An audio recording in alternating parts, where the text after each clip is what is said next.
Welcome back everyone. Today is a repot on this English yew. Enjoy.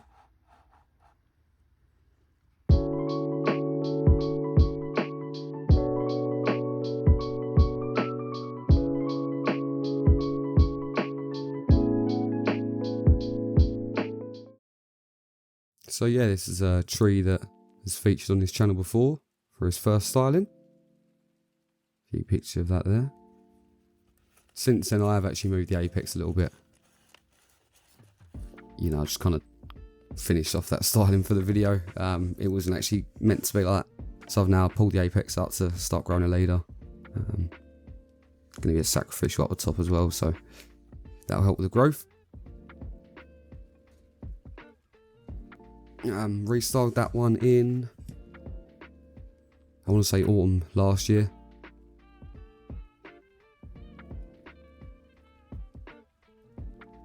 Seems like a bit too much work to be doing styling it in autumn and then, you know, come to spring and I'm repotting it. But the reason for it is, for some reason, they keep on doing this at the garden centre. They keep on potting these kind of trees in like a garden soil mix for 3/4 of the pot, and then the top quarter of the pot is just pine bark. I'm guessing it's for drainage, but obviously the issue is that I can't really see if it's dry or wet or what. You'll notice that the top layer of like pine bark, I think it had like cocoa coir in it as well. But the hairy kind of stuff, that was all dry and it kind of just fell straight off the mix. But then as I dig into this tree, you'll see that the actual soil mix is quite wet. So yeah, I didn't really want to risk the whole, you know, if I keep on watering it because I think it's dry and then actually it's soaking wet kind of thing. Usually quite hardy, but I'd rather have everything in the same kind of mix so I know what's going on. Yeah, so digging into the repot of this one. Obviously I'm going to skip some parts at the beginning because it's the same old process of just digging out the roots until we actually find the root base, and that's when it gets interesting.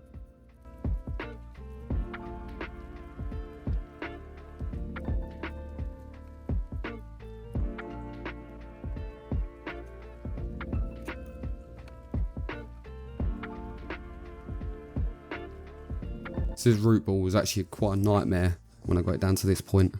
There's a lot of like thick, straight down growing roots, and I was trying to get all the soil out in between it and try and comb the roots out, and the finer roots try and keep them, and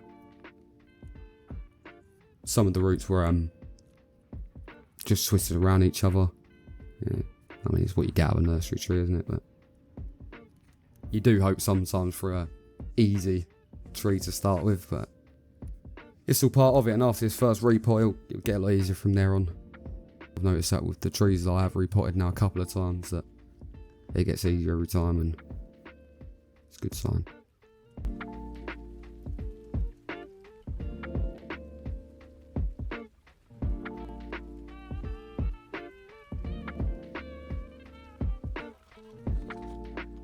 So one thing I have noticed about myself with all these repotting videos is I'm quite savage when it comes to making decisions. And apologies about the tree keep on going out of the camera frame. I didn't realise that I pointed the camera down at the table rather than kind of level. But yeah, so I can be quite savage.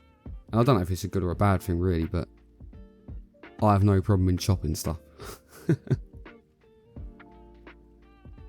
You know, it isn't thoughtless. I am thinking about it while I'm doing it, and I'm realising, you know, what root I've kind of got left. But I also think that, you know, if it was a really rare species, or as I say, like an older bit of material, or even a more expensive bit of material, obviously, as, you know, at the beginning of this video it shows this was £4. Not saying that a tree's not really worth, you know, keeping just because it's cheap, I'm not saying that at all, but because of that it allows me to be a bit more risky. You know, there's about 20-30 more of these in the garden centre, so at this point, if I invested 5 years into this tree, then I might be a bit more careful. But so far I've invested about, I don't know, half an hour's worth of styling, then left it on the floor for a couple of months, so I'm always trying to weigh it up. But if you never start this kind of work, it will never get any better. So I always opt for, when in doubt, chop it out. I feel like it's something that a lot of bonsai artists, or bonsai enthusiasts should I say, especially novices, kind of struggle with. They can't make that ultimate decision of, right, that needs to go, let's just get rid of it. And you see it all the time with some trees where they're, they're out of scale, they're overgrown, there's branches that are longer than the whole trunk, just because they're so scared to prune. And it's one of the things, sometimes you have to take 2 steps back to then take 3 steps forward, and it's essentially my kind of ideology around pruning, really.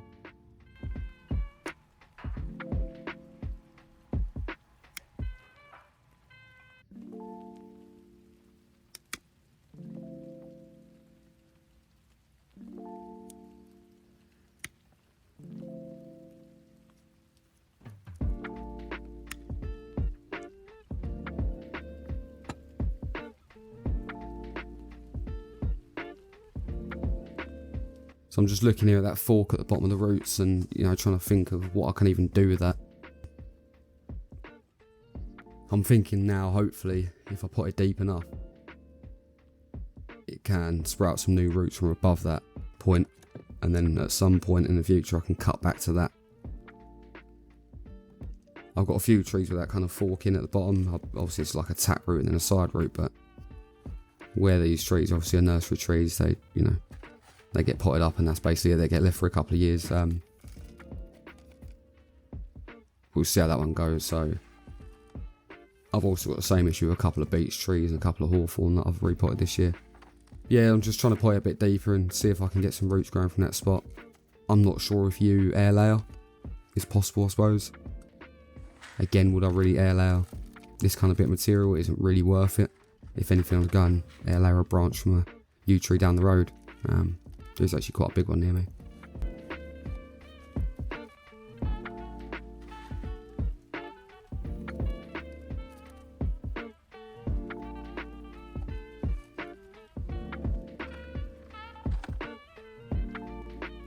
As always, chopsticking in that soil, making sure I've got no air gaps.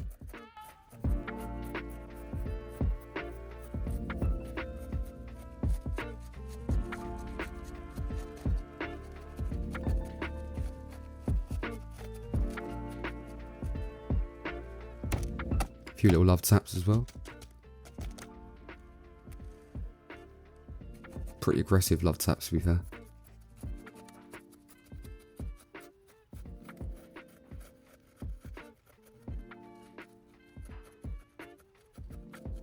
So when obviously I'm poking around like this, and it's just part of repotting where I'm trying to get rid of these air gaps. All you're really doing is you try not to poke down too hard. I'm using a bamboo. Technically it's actually a skewer, I think. I'm using a bamboo skewer. I'm just kind of pushing it in until I feel resistance. And once I feel a bit of resistance, I'm trying to wiggle it about then, and then gravity kind of takes over and soil will start falling into that space. It's a bit like, when you get if you dig your foot into the sand, as you lift your foot out of the sand just kind of collapses in on itself. That's what we're looking to do here. Obviously with akadama in the mix as well, you don't want to be pushing too hard. You can break down akadama very easily and all of a sudden it becomes like mud. So, and although it does it naturally over time, I don't want to be starting out the tree like that.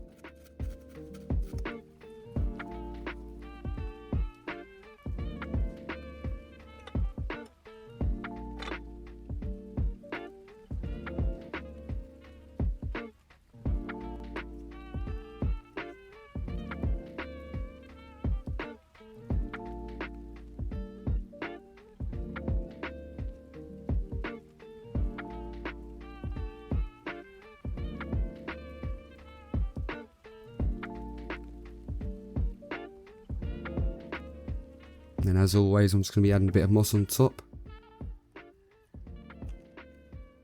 So I have actually now got a bag of sphagnum moss, so I'm going to be trying the Ryan Neal method, is what I call it. I know loads of other people probably do it, but it's where I heard it first, where you'll take some moss that grows around you like this. So this just grows on the pavement or on top of a drain actually, next to where this bench is.